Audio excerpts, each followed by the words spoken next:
Hey guys, this is Stacy with SF Johnson Consulting and Construction Services. And in this video, we are going to go over some structural framing for our class and our special segment on our website for framers only.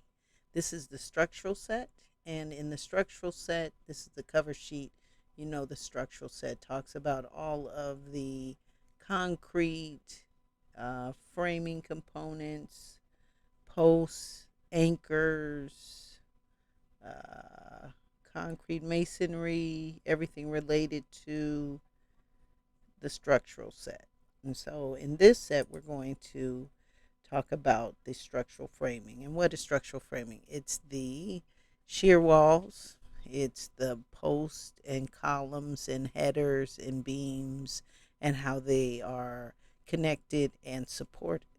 And so this is a small coffee shop. And the first sheet that it gives us is a configuration of the shear wall. So it's the shear wall plan. So it gives us the shear wall schedule. And what is the shear wall? It's additional framing that you put over the structural framing to give the walls more resistance to shears. To in this case, is showing drift for snow or for wind shears or earthquakes in California. And so you give the walls some additional structural um, components to make them stronger, basically. And so, what is a shear wall? It's basically just plywood uh, on the exterior portion. Well, because it's right, it's at the for the rough framing. We're not talking about drywall. We're not talking about framing that's on the architectural set, right? So it's just the so we have the rough framing, and so we're going to connect the shear walls at the frame of the structural walls, and it's nothing but plywood, okay, half-inch plywood, and it tells you how to place it basically between the posts, right? And how to nail it. Okay, so what is this? 10D at 6-inch off center. So shear wall one, the hold downs are these. It looks like all the hold downs, no, they're not the same. Hold downs are as listed. Then the anchor bolts are as listed. Okay, so 10D is the size of nail. 6-inch OC is so we're putting a 10D nail every 6 inches on center. And the hold downs are as such. So we're going to have to look at, if we really want to get a good look at this, we have to look at the structural sections, right, in order to see exactly how everything is placed. And so the anchor bolts, this is the size. And for shear wall one, they're placed every 2 feet, and we work our way down to every 32 inches. So basically, it shows us here. So wall B, and now we have uh, this. These are wall B, and so now this is just the shear wall, and we have to go to the other page in order to find out, well, what is B? What's the configuration of B? What are we talking about when we are talking about B and A? And that's on the other sheet. Okay, so this basically just shows us the shear wall configuration, and we have to use this in conjunction with this. And so, what's A, what's B, what's one, what's two? Here's the actual roof framing plan, and then the foundation plan, which in the foundation plan, they also kind of mix up your, they put everything that's for your framing here. So, it's kind of like, for my liking, I don't want the king studs on the foundation plan, right? Because the foundation plan is concrete, right? For me, it's a one. See, we have a single story building, right? So it's kind of like, okay, do I put it here? Do I put it there? But because it is framing, we should put it on the roof plan. But every architect is going to do something different. So, what is my job? Let's go back to what my job is. As the framer, structural framer, I have to be able to do the takeoff for this thing. That's really so I have to do the takeoff for the shear walls, and I have to do the takeoff for all of the king studs. How many? What's the height? I have to do the takeoff for the headers. How many linear feet of each type of header? What is B?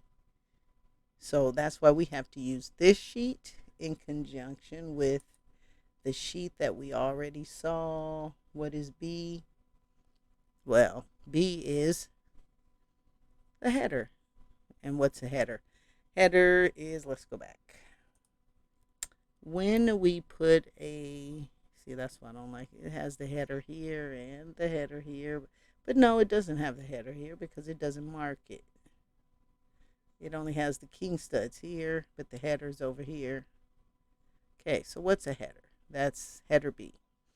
Anytime we put a hole in a structural wall, and a hole is a door or window, you have to give the strength back to the hole so we can place the roof joists and they can be secure. So we put headers in doors and windows. So it's a combination of 3 or 4 2x4s, 2x8s, 2x6 with the plywood to fit the gap. So let's go back to see let's go forward to see what header B is. See, I kind of don't like when you got to go back and forth. Everything that you need on one set should be on the set. There's no reason why they couldn't repeat this on the sheet that we actually need it on. So it's like, oh, if you're new to this, I'm like, okay, well, what is this? And yeah, when I was new to this, it drive you crazy. It's like, well, wait, where's A, B? Oh, it's on a different sheet. It should always be on the same sheet that it's referenced. But in this case, it's not. So we have to keep going back and forth. And so what I would probably do is just print this out. So when I go to the next one, I'm like, okay, what's header B? Okay, I already know because I printed this out. Okay, this is a pain, but it is what it is. You know what I mean? You work with what you got. All right. So what's header A? It's 3 2x10s. We know the by is wood, right? X wood with 2 half-inch plywood spacers to fill the gap, basically. B is 3 2x8s with 2 half-inch plywood spacers, and header C is 3 2x6s with 2 half-inch plywood spacers. So when you're doing the takeoff, you're basically saying 2x10 times 3. So if I measure 25 feet, I'm really going to say 75 feet of a 2x10. That's how we do that. And half-inch plywood spacer, half-inch thick by, half-inch by the width by 2. Half by, because you need a height to be very technical on your takeoff, right? You need a height and a width for that plywood spacer. So you just got to sit there and, do the math. It's easy. Okay, so some stuff is over here now. What's B? Shear wall schedule. See, but this B is nowhere on this, right? Because this B, well, where's 1 and 2? See, 1 and 2 is nowhere on here, so I hate this set of plans. So what we're going to do is we have to measure 1 and 2. That's here. That's all of our 1. Because your shear wall isn't continuous. It's only where it's noted. Okay, so that's confusing too. That's why I decided to get a very confusing uh, set of plans. Okay, because here's the shear wall, here's the symbol. So when we see octagon 1, 2, 3, 4, we need to look for octagon 1, 2, 3, 4. Okay, so that's here, octagon 3, and it is only where you see these symbols. So it's not everywhere. Okay, so that's a pain. So we'll do those measurements. Okay, and remember this is for framing only. So what do we need to measure? The length of the shear walls, how many linear feet. Then we're going to go to the section views. And see, these section views don't help because they don't go all the way to, they don't tell you the height. Okay, it shows you, see, it breaks it off right here because this is the header.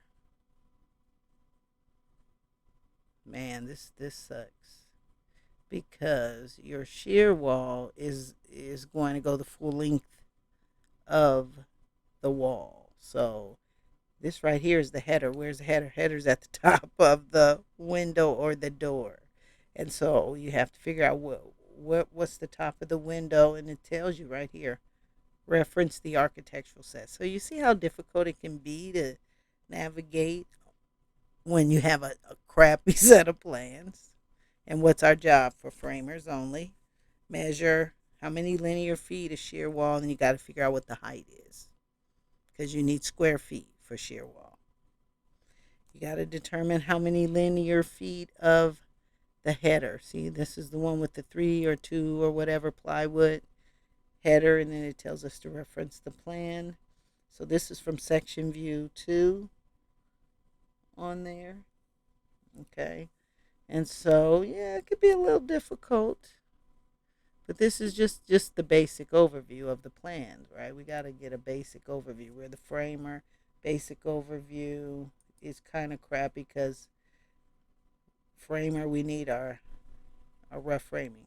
3 king studs and 1 jack stud at rough opening typical.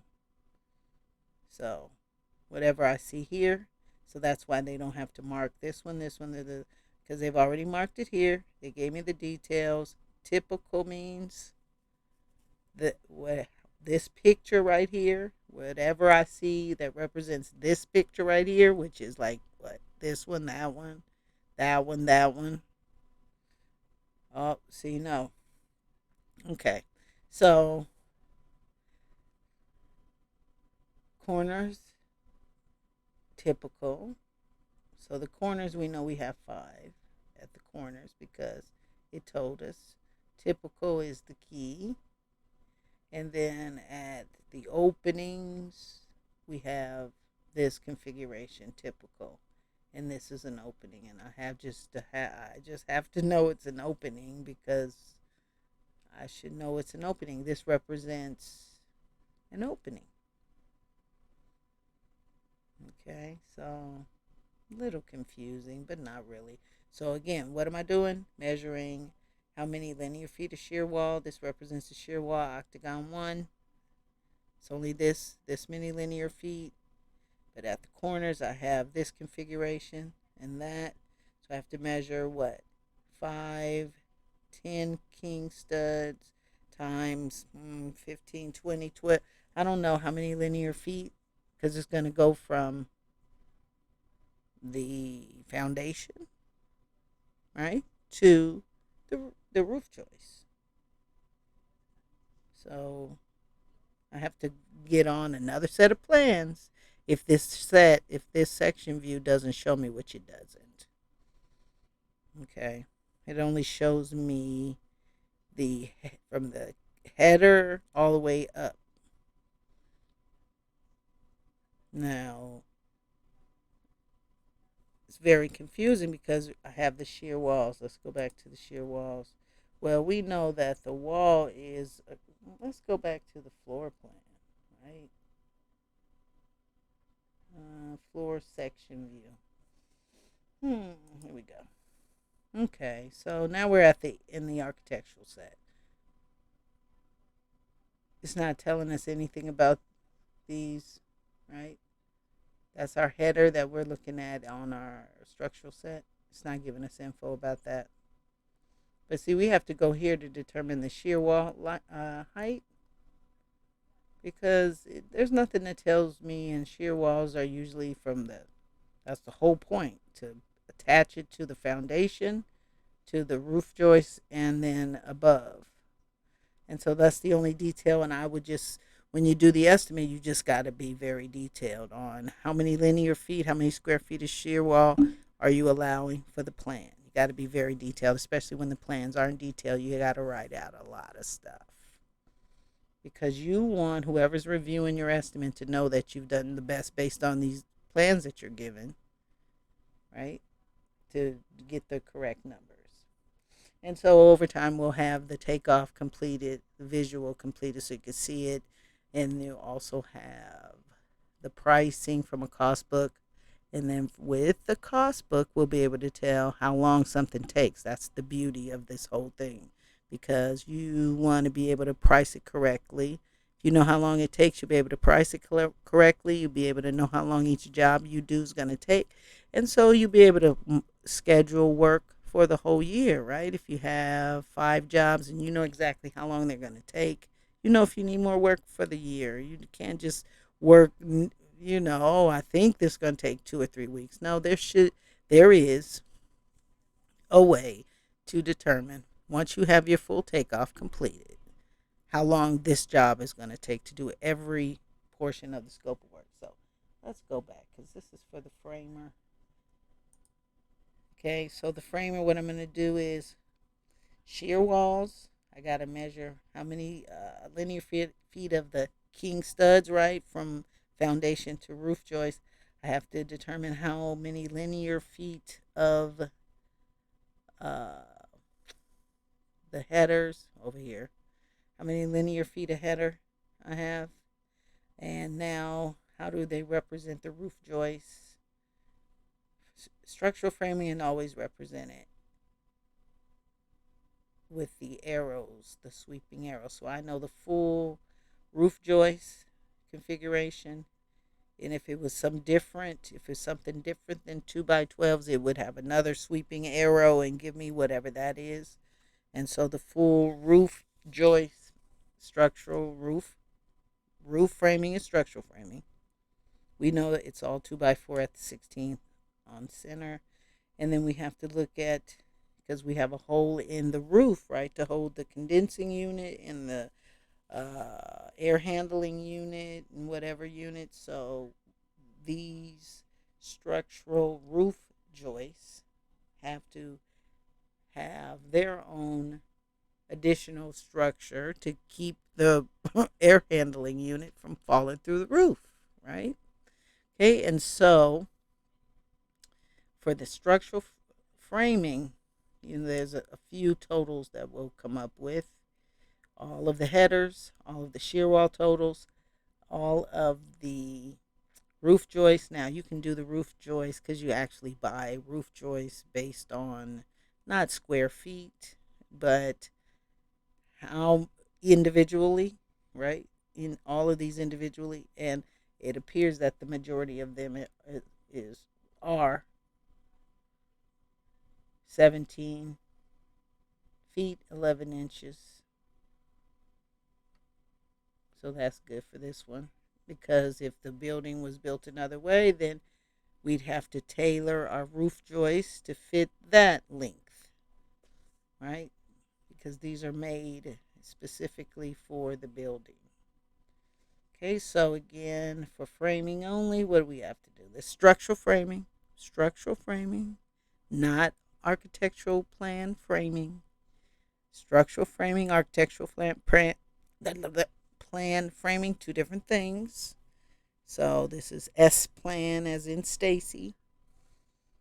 So what do we look for again? Shear walls and posts and columns. Basically, these are acting as uh, posts. Pretty much, these are acting as posts because it's single story. You don't need anything to other than that, but that's a lot. These are uh, posts or columns, whatever you want to call it. Call it either one. They have the same purpose. So again, I repeat myself. Structural framing. What are we measuring? Shear walls, and that's all is represented by this configuration. And on the other sheet, it told us what octagon 1, 2, 3, 4 plus the anchor bolts. So really, we can determine first if we know how many linear feet, and it should tell us more about the nails. It's like, okay, 10D nails at the 6 inch. Is that at the framing? See, we got to look more in detail on the nailing because it's just, yeah, every 6 inches, but at the corners on in each direction. So that's something else you got to look for. Okay. And you can figure out how many anchor bolts you need. If you know how many linear feet, you're placing them every 2 feet. So you figure out how many anchor bolts you need, the hold downs. You can really determine how many nails you needed if you wanted to. Okay, so shear walls. And then we say, well, how many linear feet of shear wall? Octagon 1, 2, 3. Figure that out. Then all of the corner king studs, figure that out. All of the headers, how many linear feet of whatever configuration it says it is. So, right? No, headers. So remember, it's not just one stretch of 2x10. If I have 100 feet, now I've got to get 300 feet each cut that size, right? Because within each opening, I have to put 3 plus 2 1-inch half plywood spacers. So that's what the structural framer does. Got to figure out all those totals. We'll have all of that done shortly in a video reviewing all of that, and then we'll have video 2, which is the pricing, and then video 3, which is formatting an Excel spreadsheet so it can look nice and pretty. And so if you have any questions related to any of this, please email me at education@sfjohnsonconsulting.com. Tell me what you think about this. It's very crazy, right? This is not a very easy one. Structural framing, like electrical, a lot of little details. If the plans aren't really good, you got to go back and forth and back and forth. And you can't make mistakes as an estimator. You got to make sure everything is right. So you have to take your time. So you'll see once we work through this little by little. And again, any questions, please email us, or otherwise, I will see you at the next class.